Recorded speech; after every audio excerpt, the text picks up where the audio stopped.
नमस्कार दोस्तों, आपका हमारे YouTube चैनल पे बहुत बहुत स्वागत है। हम बात कर रहे थे प्रोग्रामिंग फॉर प्रॉब्लम सॉल्विंग में लूप की। तो तीन लूप हमने देखा कि व्हाइल लूप होता है, डू व्हाइल लूप होता है और फॉर लूप होता है। व्हाइल लूप को हमने प्रीवियस लेक्चर में डिटेल में देखा था विद एग्जांपल, आप वहां जाकर देख सकते हैं। आज के लेक्चर हम डिस्कस करेंगे डू व्हाइल लूप। तो डू व्हाइल का डिफिनेशन देखेंगे, सिंटैक्स देखेंगे, फ्लो चार्ट देखेंगे और हम आगे कुछ प्रोग्राम भी इस पे देखेंगे कैसे काम करता है।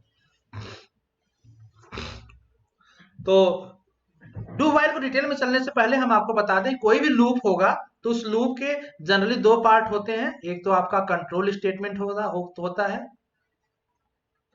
और दूसरा होता है बॉडी ऑफ लूप। ठीक है, तो डू व्हाइल लूप कैसे काम करता है? Do while loop reverse order में काम करता है। पहले बॉडी ऑफ लूप को एग्जीक्यूट करेगा, उसके बाद जाएगा कंट्रोल स्टेटमेंट में। मींस पहले बॉडी ऑफ लूप होगा, यहाँ पे कोई स्टेटमेंट होगा, इसके बाद कंडीशन यहाँ पे होता है नीचे। ठीक है, तो इससे बेनिफिट क्या हो रहा है कि आपका कंडीशन ट्रू है या फॉल्स है, उसको चेक करने से पहले ही बॉडी ऑफ लूप में एंट्री कर जाएगा। Man means at least one time body of loop में तो एंट्री करेगा ही करेगा, कंडीशन आपका भले भी फॉल्स हो। तो कैसे काम करता है इसको हम सिंटेक्स में देखेंगे। A do while loop is a similar to the while loop except the condition is always executed after the body of loop। जैसे प्रोग्राम while loop पे हमने देखा था, यहाँ भी सिमिलर है, बस केवल चेंजिंग क्या है, यहाँ पे बॉडी ऑफ लूप पहले आ गया और कंडीशन कहाँ हो गया, बाद में। बाकी और वो कोई विशेष वर्किंग में डिफरेंस नहीं होता। अगर हम इसका सिंटेक्स देखें, सिंटेक्स कैसे काम करता है, देखिए हम लिखते हैं डू एक कीवर्ड लिखते हैं, इसके बाद बॉडी ऑफ लूप, इसका बॉडी ऑफ लूप हो गया। यहाँ पे नंबर ऑफ स्टेटमेंट हम ले सकते हैं, स्टेटमेंट 1 से स्टेटमेंट n। इसके बाद व्हाइल, हम फिर से लिखेंगे व्हाइल कंडीशन। देखिए डू व्हाइल है तो पहले हमने डू लिया, इसके बाद अब हम लिखेंगे व्हाइल। व्हाइल के साथ यहाँ पे कंडीशन देंगे और कंडीशन के बाद सेमी कॉलन यहाँ पे लगाएंगे हम।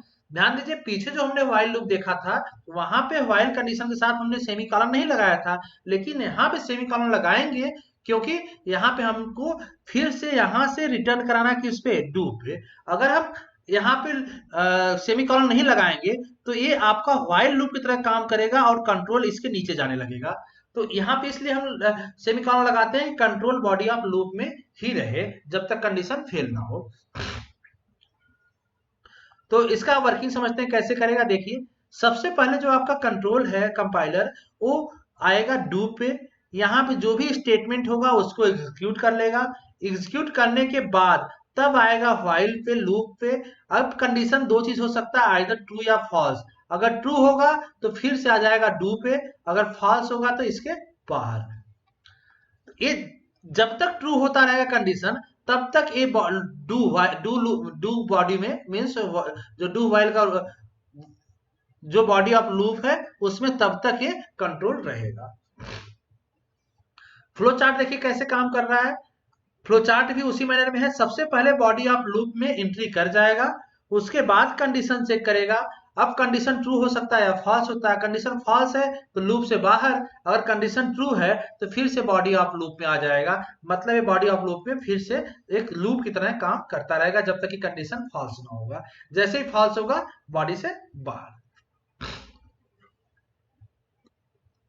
इस पे हम एक दो प्रोग्राम देखते हैं। देखिए सेम प्रोग्राम हमने print write a program to print number 1 to 10 हमने व्हाइल लूप से भी किया था। आज हम इसी प्रोग्राम को हम डू व्हाइल लूप से करेंगे, फिर आपको डिफरेंस समझ में आएगा कैसे काम कर रहा है।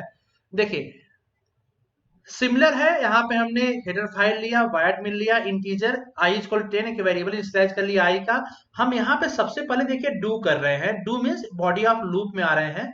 तो हमने यहाँ पे क्या किया, प्रिंट ऑफ %i, आई की वैल्यू कितनी है 1, हमने 1 प्रिंट कर लिया। ध्यान दीजिए ये 1 प्रिंट करते टाइम हमने कोई भी कंडीशन चेक नहीं किया, क्योंकि डायरेक्टली हमने इनिशियलाइज किया था और यहाँ से हमने आ गया डू मीन्स पहले बॉडी ऑफ लूप में आ गया, तो 1 तो पहले प्रिंट कर देगा। प्रिंट करने के बाद i प्लस प्लस आई की वैल्यू बढ़ के कितनी हो जाएगी 2। अब यहाँ से देखिए जब i 2 हो गया, अब यहाँ से आएगा कंडीशन पे। अब कंडीशन आएगा, चेक करेगा i is less than equal to 10, i की वैल्यू कितनी है 2। ध्यान दीजिए i इक्वल टू 1 के केस में कंडीशन चेक किया ही नहीं। अब डायरेक्टली किस पे i इक्वल टू 2, जब इंक्रीमेंट हो गया i की वैल्यू 10 तो 2 is less than equal to 10, condition true. Condition true होगा तो फिर से आएगा डू पे। डू पे आएगा तो फिर यहाँ पे अब देखिए आई की वैल्यू प्रिंट करेगा तो आई की वैल्यू कितनी है 2, 2 प्रिंट कर देगा। फिर आई प्लस प्लस आई की वैल्यू हो जाएगी 3, और फिर 3 के लिए केस में कंडीशन चेक करेगा, कंडीशन ट्रू हो जाएगा, फिर 3 प्रिंट कर देगा। ऐसे ही 10 तक प्रिंट करता जाएगा। जैसे ही आई प्लस प्लस आई की वैल्यू इंक्रीमेंट होके 11 होगी, कंडीशन क्या हो जाएगा, ये कंडीशन हो जाएगा फेल। कंडीशन फेल होगा तो इस लूप से बाहर, इस लूप से बाहर क्या है, यहाँ पे प्रोग्राम का क्लोजिंग है तो यहाँ पे इंड कर जाएगा। तो आपका देखेंगे 1 से लेकर 10 तक प्रिंट कर गया। अगर व्हाइल लूप से डिफरेंस देखेंगे तो यहाँ पे एक ही चीज से डिफरेंस समझ में आ जाएगा, जो मेजर डिफरेंस है कि यहाँ पे जो बॉडी ऑफ लूप है फर्स्ट टाइम, ध्यान दीजिए first time body of loop में विदाउट कोई कंडीशन चेक किए एंट्री कर जाता है, लेकिन उसके बाद जो होते हैं second third fourth time body of loop में तभी आएगा जब कंडीशन क्या होगा, आपका ट्रू होगा। क्लियर है? नेक्स्ट देखते हैं प्रोग्राम। सेम प्रोग्राम हम फिर से ले रहे हैं, यही प्रोग्राम हमने sum of digit of any number using while loop बनाया था प्रीवियस लेक्चर में, उसी प्रोग्राम को हम यहाँ पे ले रहे हैं डू व्हाइल में। तो चेंजिंग कुछ नहीं होगा, ध्यान दिए चेंज क्या होगा, बस इसका सिंटेक्स चेंज होगा। मतलब पहले हम यहाँ पे डू करेंगे, यहाँ पे कंडीशन लिखेंगे उसके बाद, और बाकी जो कंडीशन हमने व्हाइल लूप की चीज में ले रखा था वही कंडीशन यहाँ लिखेंगे, जो बॉडी ऑफ लूप में वहां था वो यहाँ पे हम डू के साथ यहाँ लिख देंगे। बाकी कोई चेंजिंग नहीं, आप प्रोग्राम मैच कर सकते हैं। ठीक है, तो हमने क्या किया, हमने एक वेरिएबल सिमिलर लिया एन, सम और रिमाइंडर। एन की वैल्यू हमने कुछ लेंगे यहाँ पे, सम की वैल्यू इनिशियलाइज कर लिया 0 से, रिमाइंडर हमने एक ले लिया। जनरली रिमाइंडर हम क्यों ले रहे हैं, क्योंकि जब सम आप डिजिट निकालेंगे तो एक एक डिजिट को अलग चलते चलेंगे और उसी को हम सम करेंगे। तो रिमाइंडर एक ऐसा कंसेप्ट है रिमाइंडर से जिससे हम डिजिट को अलग कर सकते हैं। तो इंटर ए नंबर, एक नंबर एंट्री किया, यहाँ पे सपोज किया हमने ले लिया 312, यहाँ पे भी हम सेम नंबर ले रहे हैं जो प्रीवियस में जैसा लिया था हमने। एन के पास आ गया वैल्यू। अब देखिए हमने यहाँ पे क्या कर रहे हैं, डू। डू मतलब अब कोई कंडीशन चेक नहीं करना, देखिए विदाउट कंडीशन चेक किए इतना काम कर देगा। तो रिमाइंडर की वैल्यू कितनी हो जाएगी, एन मॉडुलस 10 मतलब 2, जब 312 का 10 मॉडुलर लेंगे तो रिजल्ट कितना आ जाएगा 2। सम इक्वल हो जाएगा सम की old value plus reminder, sum की ओल्ड वैल्यू कितनी है 0, 0 plus reminder means 2 equal to 0 plus 2 equal to 2। और एन की वैल्यू अपडेट होगी, कितनी हो जाएगी n by 10, n by 10 mean 312 divide by 10 equal to जाएगा 31। अब इतना करने के बाद तब इस कंडीशन पे आएगा, अब इस कंडीशन पे आएगा, चेक करेगा n is greater than 0, n की वैल्यू कितनी है 31। अब कंडीशन क्या होगा, 31 is greater than 0, condition true है तो फिर से अब डू पे आएगा। तो आप देखेंगे जब दूसरी बार यहाँ पे बॉडी ऑफ लूप में आ रहा है तो वहां पे क्या हो रहा है, कंडीशन ट्रू हो रहा तभी आ रहा है। ये डू के साथ जो ओपनिंग कर्ली ब्रेस और क्लोजिंग कर्ली ब्रेस में नंबर ऑफ स्टेटमेंट लिखा है, इसी को हम कहते हैं बॉडी ऑफ लूप। ठीक है, और व्हाइल तो आपका कंडीशन है जो कंट्रोल स्टेटमेंट है। तो यहाँ पे 31 के केस में रिमाइंडर क्या आ जाएगा, फिर से अगर रिमाइंडर निकाले तो हम रिमाइंडर आ जाएगा 31 मॉडुलस 10 इक्वल टू रिमाइंडर आ जाएगा 1, और सम इक्वल टू क्या आ जाएगा, सम की old value 2 plus reminder 1 equal to 3 आ जाएगा, और एन की वैल्यू अपडेट होके 31 डिवाइड बाई 10 इक्वल हो जाएगा 3। और 3 होते ही फिर से कंडीशन चेक करेगा, जब यहाँ पे कंडीशन 2 होगा और फिर से आएगा रिमाइंडर निकालने के लिए, तो फिर से अगेन रिमाइंडर इक्वल टू क्या हो जाएगा 3 मॉडुलस 10 इक्वल टू 3, और सम इक्वल टू जाएगा सम की old value 3 plus reminder 3 equal to 6, और एन की वैल्यू अपडेट होके हो जाएगी आपकी 3 डिवाइड बाई 10 इक्वल टू 0। और अब एन की वैल्यू 0 हो गई, कंडीशन आएगा चेक करेगा n is greater than 0, condition false, condition false है तो इसके बाहर लाइन, लूप से बाहर आ जाएगा लाइन, इसके नीचे लाइन क्या है, print of sum of digit equal to percentage sum, sum के पास वैल्यू कितनी है 6, ये 6 आपको प्रिंट कर देगा। और इसके बाद प्रोग्राम क्लोज है, प्रोग्राम टर्मिनेट कर जाएगा। तो सिंपल प्रोग्राम था, सिमिलर प्रोग्राम जैसा हमने व्हाइल लूप के साथ देखा था। ठीक है, तो डू व्हाइल में समझ में आया होगा आपको कि यहाँ पे जो मेजर डिफरेंस आ रहा है व्हाइल लूप से, केवल कंट्रोल स्टेटमेंट एग्जीक्यूशन का और बॉडी ऑफ लूप एग्जीक्यूशन का कंसेप्ट है। यहाँ पे बॉडी ऑफ लूप पहले आ जा रहा है और कंट्रोल स्टेटमेंट बाद में आ रहा है। चलिए एक हम और एग्जांपल देखते हैं, इंपॉर्टेंट प्रोग्राम है, इंपॉर्टेंट एग्जांपल एग्जाम में आता है। Write a program to print reverse of any number, कोई भी नंबर आपको लेना है, 3 डिजिट 4 डिजिट 5 डिजिट कोई भी एक नंबर लेना है, उसका रिवर्स निकालना है। रिवर्स क्या होता है पहले समझ लीजिए। रिवर्स जैसे आप कोई इनपुट लिए 634, आपने एन के पास इनपुट लिया, अगर इसका रिवर्स आउटपुट लेना है तो रिवर्स आ जाए 436 आपका रिजल्ट आ जाए, इसी को हम कहते हैं रिवर्स। अगर 3 डिजिट का है तो, अगर 4 डिजिट का है, 4 डिजिट का नंबर अगर लेंगे 4122 अगर लेते हैं हम एन के पास, तो इसका रिवर्स क्या होगा 2214, ये आपका रिवर्स हो जाएगा इसका। ठीक है, तो ये कैसे होगा इसी के लिए प्रोग्राम बनाना है। तो चलिए हम प्रोग्राम देखते हैं, साथ में हम कंसेप्ट भी समझते चलेंगे, किस कंसेप्ट को फॉलो करके ये रिवर्स निकल रहा है। देखिए हम मेन प्रोग्राम में आ रहे हैं। मेन प्रोग्राम में हमने एक एन लिया नंबर स्टोर करने के लिए, जैसे हमने कोई भी नंबर लिया जिसका रिवर्स निकालना है उसको स्टोर कर लेंगे।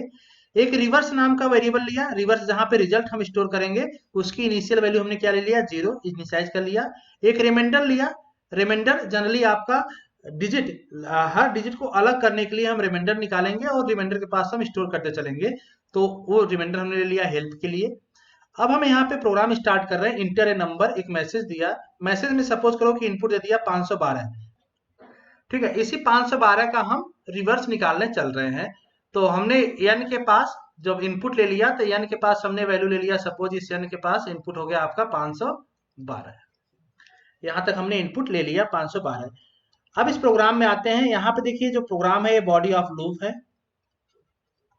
बॉडी ऑफ लूप है, और यहाँ पे आपका कंट्रोल स्टेटमेंट व्हाइल लूप है। While n is greater than, यहाँ पे 0 होगा, व्हाइल इज एन इज, एक कंडीशन आप करेक्ट कर लीजिएगा, ये 0 होगा। ठीक है, और देखते हैं कैसे काम कर रहा है।